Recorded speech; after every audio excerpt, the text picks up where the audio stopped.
Hi everybody, I'm Dawn. Welcome to my channel. Thank you for visiting with me today. So I wanted to make some cheese seftons, and that's like a little savory type pastry, and I need butter for it. So I have some heavy whipping cream and we're gonna make our own butter. So to do this, everybody knows how to make butter, right? I'm gonna put, I think about half of this should be enough. And then I'm going to put in a little salt. Actually, I think I'm going to do all of it because I added a lot of salt. And this isn't going to get used for anything else. And it may seem like a lot of cream for a lot of butter. I'm going to add a little tiny bit more salt because I do want salted butter. You, of course, can make unsalted. And I'm using this thing because I don't have a butter churn. And then we're gonna let it whip this cream.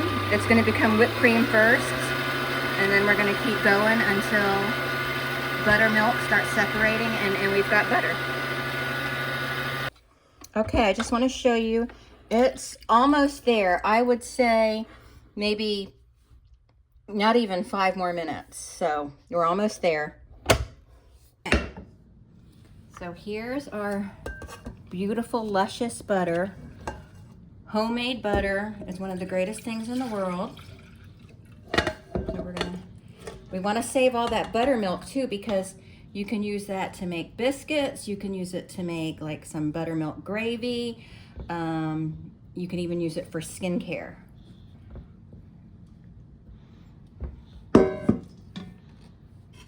Okay, then we want to take a nice clean cloth like this. These are my favorite. And we're just going to get our butter. Let the buttermilk drip off of it.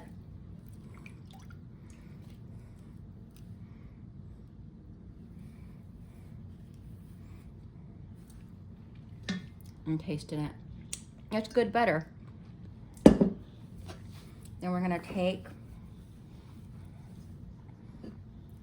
our butter, and we want to squeeze as much buttermilk out of it as we can without squeezing the butter out. See, I'm squeezing the butter out because I made a really soft butter. I could churn it longer and make a more firm butter, but okay, so that's good. Get this buttermilk wiped up. Then we want to take our beautiful butter, turn it out.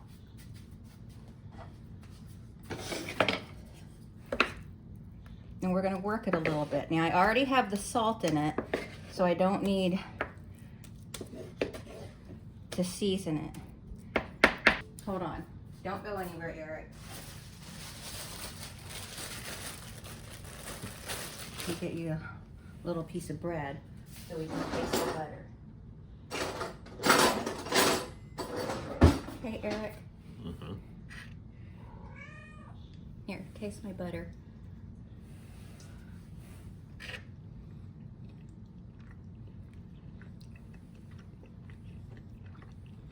Mm-hmm. Is it good? Mm-hmm. Okay.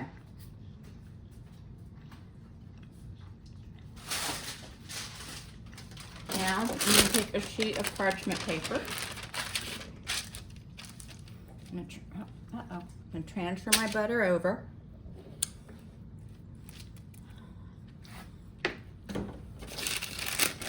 And I need my butter to be really cold for the cheese seftons.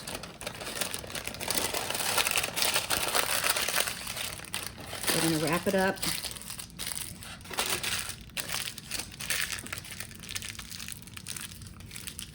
Like that.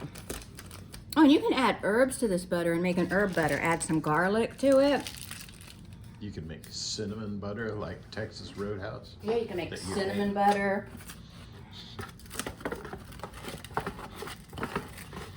And as you know, butter, I mean, isn't butter. People are like, butter is butter. No, homemade butter is better. What do you think, Eric? Do you think it's better? It is better. Plus, it's wrapped in parchment. Yeah. And now I'm going to put it in the refrigerator because I want it to be really cold for my cheese seftons. Okay, my cheese is, my butter is chilled, so that's good. So we're going to make our dough for our cheese seftons.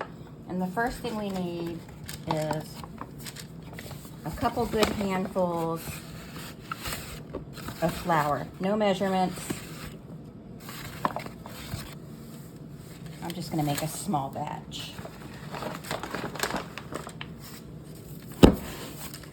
And then you're going to add cold water. I'm only going to add a little bit at a time because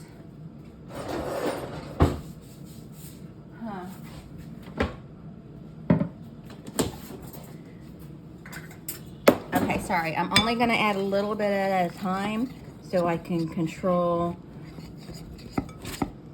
things better. Okay, so it needs a little bit more water. There's no measurement, so you gotta just add a little bit at a time till you get the dough. Oh, add a little salt.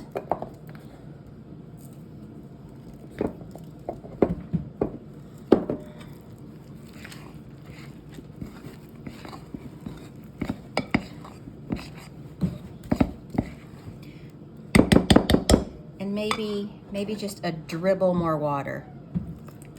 And then you could always add more flour too, but then you keep adding flour and water and then flour and water, and then you just got a big old batch you don't need. Okay, so that's good. Now this, we're gonna put a little bit of flour on my surface and some on my hands, and we're gonna put our dough. And it is the 4th of July, so there's people with fireworks outside.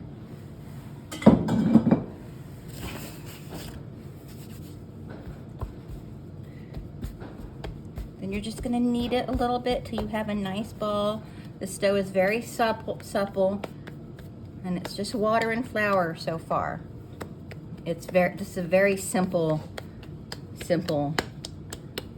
pastry to make.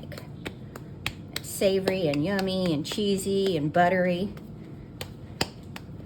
And of course you don't have to use homemade butter, but it's what I wanted to do because homemade butter is so much better than store-bought butter.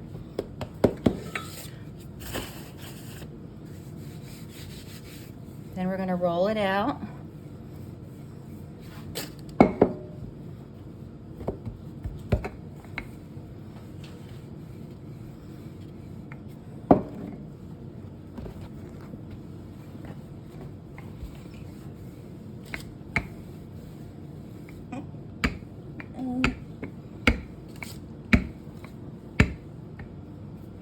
You want to kind of get it about like a rectangle. That's not perfect, but it'll do. And then we're going to take some of our butter and we're just going to put some in the middle. It doesn't have to cover every square inch of it.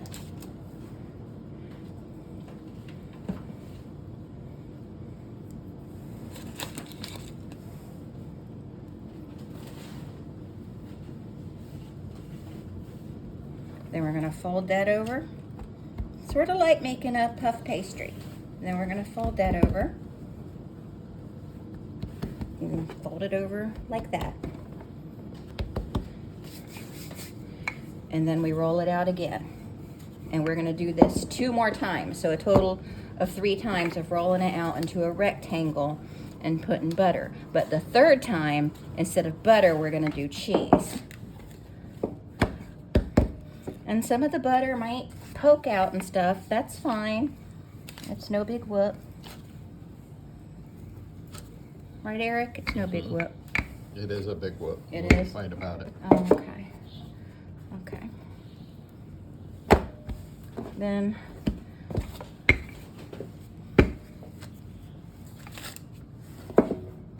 there, it's not a perfect rectangle. That's okay. This isn't a perfect world.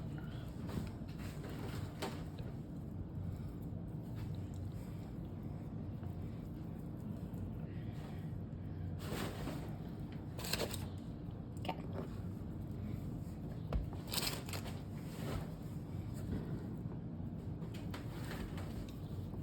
Then do that. Now, I did not make my own cheese, but I certainly could have if I really wanted to. Okay, so now we're going to roll this out again.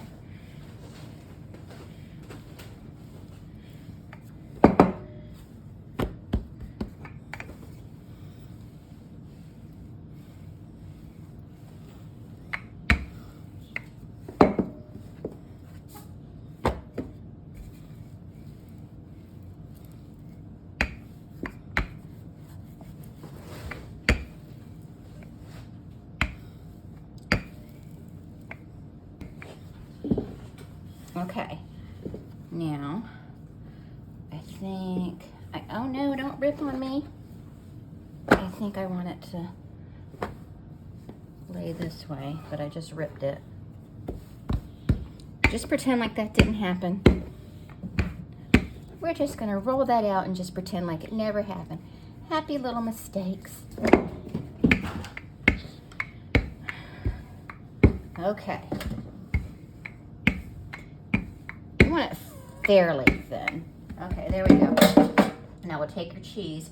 You can use any kind of cheese you want. I'm using sharp cheddar.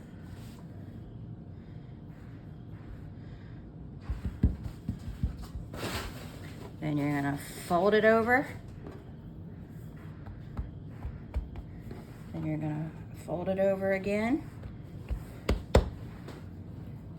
Uh-oh, you don't want any of that cheese to fall out. We're gonna roll it out one last time.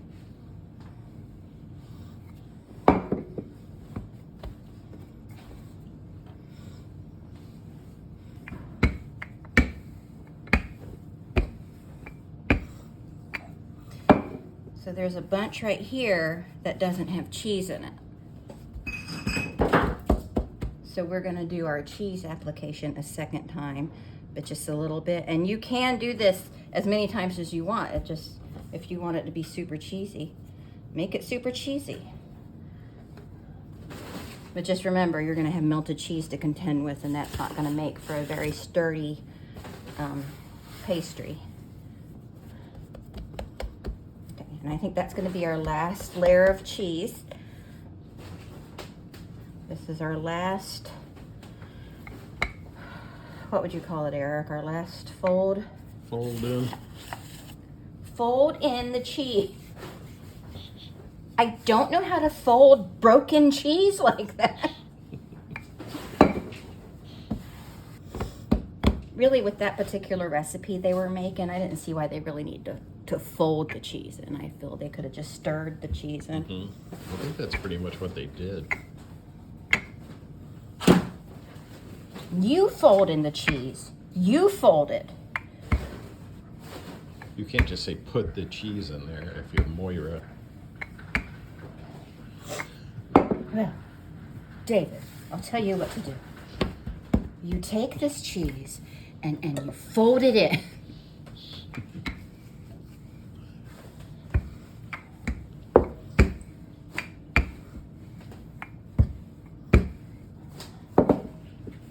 Okay, yeah, this looks better. It looks like I've got cheese everywhere.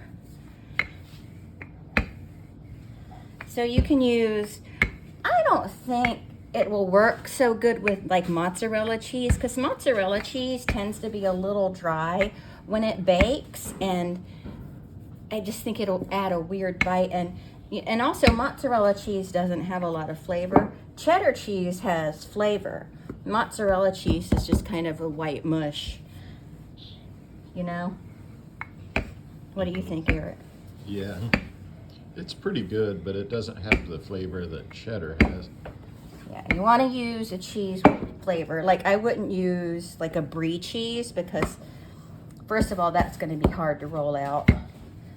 Now, you could do a full brie, put it in the middle, you know, roll out your dough, put it in the middle, and then bake it all together and make a nice little a brie volcano or something.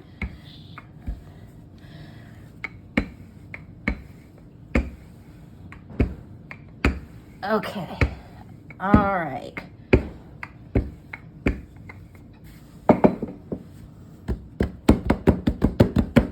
I think we're good here. So then, I'm just gonna use my pizza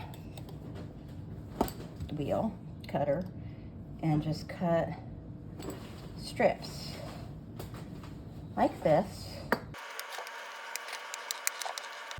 I'm cutting them really fast. That one's too thick. Okay, and then you can take your strips if you want to and twist them like this. Okay. And then put them on your baking sheet, twisted like that. So I'm gonna finish these up and I'll show you what they look like when they're done. We're gonna put them in a 350-degree oven for about 15 minutes. Okay. Okay, so now we've got them twisted up, more or less. Some of mine wanted to resist the twist, but I rhymed, Eric. And we're just gonna brush them with a little bit of my homemade butter.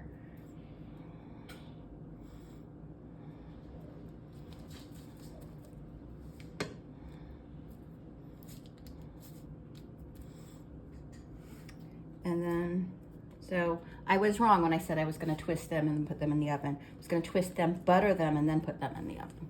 So I'm gonna get these finished and I'll show you what they look like when they're done.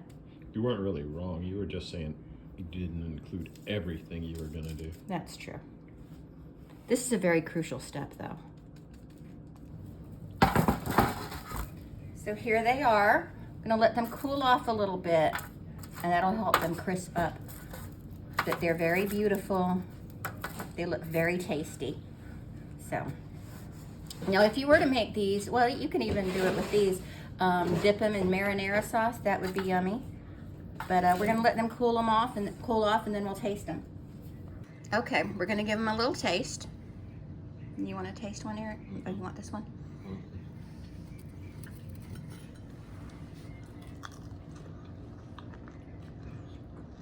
You like them? Mm-hmm. I think these would be really good if instead of cheese you use cinnamon sugar and then served it with like some glaze to dip them in. Cinnamon sugar, but brown sugar, not white sugar. That would be good. But anyway, that's it. I hope you enjoyed this. Thank you so much for watching, and I'll talk to everyone later. Bye.